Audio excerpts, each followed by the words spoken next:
આમ આપજે, યારો આપજે સાહેબ. નમસ્કાર, હું નીતિન ગામિત, જોઈન્ટ ડાયરેક્ટર પ્રાકૃતિક કૃષિ ટ્રાન્સપોર્ટ ગાંધીનગર.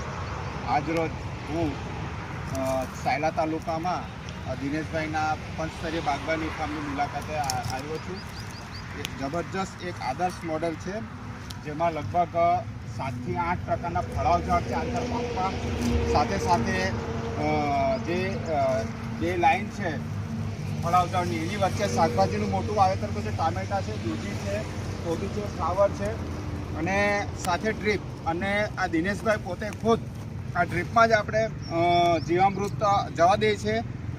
અહીંયા ડ્રાયલેન્ડ વિસ્તાર છે, સૂકો વિસ્તાર છે, પરંતુ આપ સૌ જોઈ રહ્યો છે કે સરગવાની જે આટલા ભર તાપમાં ગરમીમાં પણ એની લીલોતરી જબરજસ્ત છે. સાથે સાથે આપ જોઈ રહ્યો છો કે આંતરપાકમાં શેરડીનું પણ વાવેતર કર્યું છે. અને જે શેરડીનો રસ અહીંયા મેઇન નેશનલ હાઈવે છે, અમદાવાદ રાજકોટ હાઈવે એમનું લોકેશન છે, ત્યાં એ શેરડીના રસનું પણ આપણે વેચાણ કરે છે. અને જે વેસ્ટ છે એ આચ્છાદન તરીકે ઉપયોગ કરે છે. સાથે સાથે સરગવો જે છે એક અહીંયા જાણવા મળ્યું કે દિનેશભાઈ પ્રૂનિંગ નથી કરતા.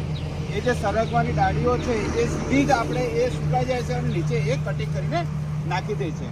એટલે આ એક ખૂબ જ મહત્ત્વનું અને આદર્શ મોડેલ ફાર્મ દિનેશભાઈએ તૈયાર કરે છે. અને દિનેશભાઈનું જે ફાર્મનું જે પ્રોડક્ટ છે એ તમામ પ્રોડક્ટ સામે અહીંયા વેચાણ કેન્દ્ર હાઈવે પર છે, ત્યાં જ એ વેચાણ કરે છે. એટલે સીધું જ કસ્ટમર એમને ત્યાંથી જ આપણે વેચાણ કરે છે. એટલે આ એક રાજ્યનું ખરેખર ખૂબ જ સારું મોડેલ ફાર્મ છે. પ્રાકૃતિક ખેતીથી જે ટામેટા છે એનું પ્રોડક્શન આપ જોઈ રહ્યા છો.